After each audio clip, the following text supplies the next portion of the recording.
KBS 영상사업단에 회화 강의를 갑자기 하게 된 거예요. 그 전에 이제 학원에서 뭐 좀 가르치고 있었어요. 그 대학원 준비하면서. 근데 회화를 가르치게 되니까 회화를 해봐야지 회화를 가르칠 수가 있어. 그전까지 한 번도 해본 적이 없었거든요. 그래가지고 제 친구가 카투사에서 그때 복무 중이었는데 그 친구를 통해 가지고 이제 카투사에 있는 어떤 분을 만나서 갑자기 그 외국인 친구들도 만나고 뭐 말을 해보려고 급하게 막 그런 적이 있었어요. 근데 그때 어떤 아저씨가 그때 하사관인 그 미군 부대에서 한 20년 정도 일한 아저씨를 한번 만나서 맥주 한 잔을 마시면서 제가 영어 선생이고 영어를 가르치려고 그러는데 뭐 이런 얘기를 하는 중에 그 아저씨가 불쑥 아 그래 네가 영어 선생이 되려고 그래? 그러면 say, tell, speak, talk의 차이를 말해봐 그러시는 거예요.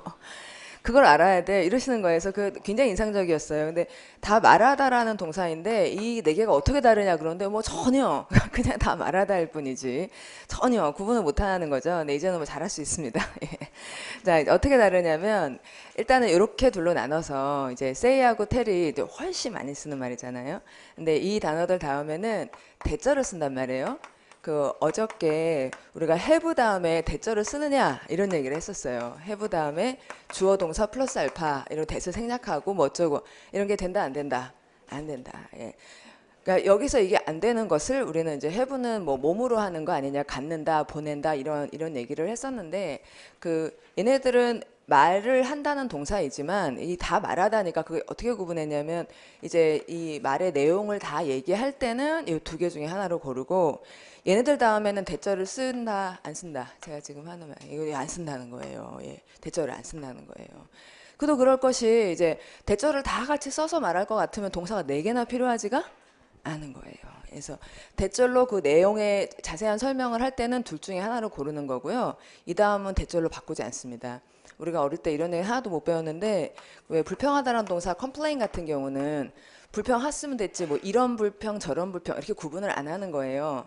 그러니까 단어 하나밖에 없으니까 complain 다음에 about something 이렇게 했다가 이 something을 자세하게 얘기하고 싶으면 새로운 동사를 쓰는 게 아니라 그냥 complain이라는 말 그대로 쓰고 요거를 이제 대수로 그냥 바꿔버리는 거죠. complain 대 주어 동사 플러스 알파. 어제 이런 거 봤었죠? 맞습니까? 또 다른 동사 이런 걸 봤죠. insist도 주장하다인데 뭐 이거를 꼭 뒤에다가 insist on 명사 이러다가 그 다음에 요거를 주어 동사 플러스 알파를 한다고 동사를 막 다른 걸로 바꿔치질 않고 그냥 대세 써가지고 이 두 가지 패턴이 다 가능했잖아요. 생각나시죠? 예. 그러면 그거랑 똑같다면 우리가 speak이나 talk 다음에 뭐 he spoke about something, he talked about something 이러다가 이거랑 구조가 똑같다면 이 something의 내용을 주어 동사로 이렇게 바꾸면서 대절로 할 수 있을 것 같잖아요. 똑같은 거죠. 다시 보면 complain 다음에 about이 필요해요. complain 자체는 자동사란 얘기예요. 타동사란 얘기예요. 자동사란 얘기예요. 근데 자동사이지만 자동사의 뒤에 전치사 더하기 명사의 내용을 주어 동사 플러스로 할 때는 대절로 가면 전치사는 아예 없어지게 되어 있어요. 이게 그냥 기본적인 일반적인 패턴이에요. 근데 얘네들이 일반적이지 않다는 거예요. 단어가 워낙 여러 개 있다 보니까 대절을 쓰는 동사와 대절을 안 쓰는 동사로 구분을 한다는 거죠. 그래서 이렇게 쓰지 않는 겁니다, 여러분. 만약 대절로 정보 얘기를 다 하고 싶으면 speak이나 talk을 하지 말고 say나 tell 중에 골라서 하는 거예요.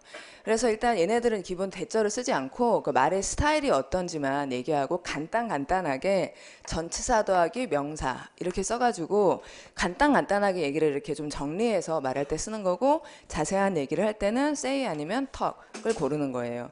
그래서 보통 우리가 문법에서 얘기할 때는 say하고 tell 다음에는 대절이 이렇게 나온단 말이에요. 하여튼 대상에 나와. 하여튼 말했다 그러면 뭘 말했는데 이 내용이 이게 길든지 짧든지 나와줘야 되니까 얘네들은 타동사다 이러고 그다음에 speak이나 talk 다음에는 전치사 더하기 명사 뭐 about을 쓰든 with를 쓰든 to를 쓰든 뭐 다양한 전치사를 써서 전치사 더하기 명사로 뒤에 내용을 보충하기 때문에 얘는 자동사다 이렇게 일단은 분류를 해요. 여기까지 되셨죠? 예. 그러면 이 대절을 쓰는 이제 say하고 tell 둘 다 대절을 쓰긴 한데 그 둘 사이의 차이가 뭐냐라고 하는 건 되게 재미있는데요. 요 ss 들어간 말은 둘 다 혼자서 말하는 거예요. 마치 s라는 스펠링이 싱글의 s하고 같다는 듯이 예. 그래서 자기 혼자서 그냥 말을 이렇게 빵 하는 겁니다. 그래서 이 speak이라는 동사가 이제 그 스피커가 있잖아요. 스피커 같이 안 말하죠? 예, 그래서 뭐 혼자서 이렇게 말을 하는 게 그 누구 대상이 좀 특별하지 않게 말을 하는 게 스피커처럼 말한다는 그런 뜻인 거고, 반면 여기 있는 t를 쓴 이 말은 마치 이것이 싱글이 아니라 to의 t라는 뜻이 같이 이야기하는 거, 대화 상대자가 있을 때 그때 이 턱이나 텔이라는 말을 쓴다는 거예요. 그래서 카카오 턱이 되는 거죠. 자, 그래서 사람들이 질문할 때 뭐 영어를 할 줄 아세요? 이렇게 물어보면 그 영어로 대화를 할 줄 아세요라는 얘기예요? 아니면 영어로 이렇게 말이 나오냐는 얘기예요? 말이 나오냐. 그러니까 그때는 S를 쓰겠어요? T를 쓰겠어요? S. 그래서 do you speak이 되는 거죠. 딱 그게 맞아 들어가요. 그래서 이 네 가지 기준을 알고 난 다음에 이제 우리가 이걸 알아야 되는 이유는 그 S는 혼자서 말하는 것이 기본이에요. 그러니까 중간에 누구에게 말했는지를 보통은 밝히지 않아요. 그런데 가다가 밝힐 때가 혹시 밝히고 싶으면 이게 추가적인 정보잖아요. 그러니까 누구에게인지를 추가적인 정보니까 전치사, 명사 이렇게 밝혀줘야 된다는 거예요. 그래서 여기 전치사 뭘 쓰겠어요? 이 사람에게니까 to. 예, 요걸 이렇게 써줘. 이 to를 써야 된다. 이게 이제 시험에 자꾸 나오고 있는 겁니다. 반면 tell은 둘이 같이 얘기하니까 기본적으로 누구한테 무슨 내용을 했는지 이렇게 두 가지 정보. 말하자면 간접 대상과 직접 대상. 요 두 가지 내용을 항상 같이 가져줘야지 돼요. 말한다는 의미일 때는.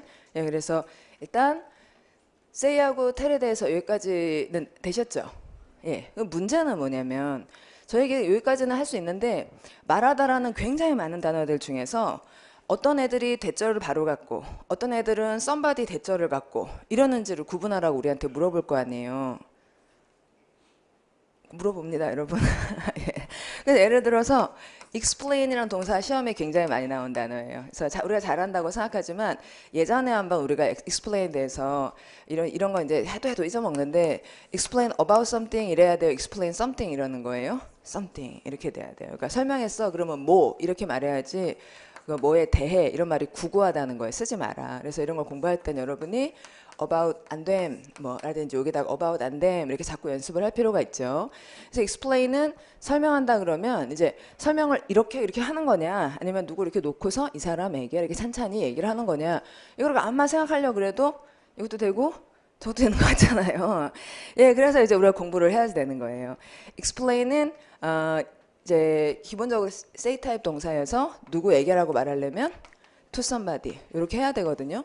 낱낱이 하나하나 이렇게 하려고 그러면 굉장히 힘들죠. 근데 이제 알아낸 것이 그러니까 say 타입하고 tell 타입 중에서 그러니까 저는 이 구분을 해야 된다는 게 이제 물론 시험 문제도 나오고 근데 뭐 explain 정도는 외웠는데 되게 놀랬던 게 inform이라는 동사가 정보를 전하다인데 대상으로 정보가 나오질 않고 사람이 나온다는 거예요. inform somebody 대절 이렇게 해야 된다는 얘기가 깜짝 놀랐어요. 전하다에 어떻게 대상이 사람이지? 자, 그러면 전하다 다음에 사람들이 뭘 궁금해한다는 거예요? 그는 전했다 누구에게 어떤 내용을. 이게 기본형이라는 거예요. 그래서 이걸 보고 와 되게 놀라. 그 말하다라는 내가 알고 있는 많은 말들이 say 타입인지 tell 타입인지 낱낱이 구분을 해야 된다는 얘기냐. 그리고 되게 놀랐는데 알고 보자 대부분이 say더라고요. 대부분이 say고 inform 같이 이런 애들이 소수 있는 거예요. 소수. 그래서 이제 걔네들만 외우자 이렇게 전략을 취해야 되는 거죠. 그래서 걔네들을 이번에 이 책 내면서 ARTIC 이렇게 발음하기 좋게 artic 이렇게 이니셜로 묶어가지고 일단 요걸 외워놓고 나면 그 다음부터 얘네랑 비슷한 말들은 이제 그 텔 타입이겠구나 이렇게 좀 할 수 있겠고 요 정도 안에서 이제 시험은 또 나오니까요. 그래서 A가 이제 assure, 그러니까 assure 확실하게 확실해 걱정하지 마 이럴 때는 누구한테 무슨 내용을. 그다음에 R은 remind. 자 다시 생각해봐. 이런 일 있었지? 이럴 때도 누구한테 무슨 내용을. 그다음에 T가 tell, I는 inform, 그리고 C가 convince. 예, 아주 중요한 단어죠. 그래서 convince의 동의어인 persuade도 마찬가지 구조예요. 이 설득을 했다 그러면 일단 사람은 있어야 되는 거죠. 그래서 이 사람한테 무슨 내용을 설득했는지 이렇게 된다. 이렇게 하면 이제 여기까지 하면 될 것 같아요. 자, 그럼 다시 지금 한 얘기 긴 이야기는 말하다라는 동사 총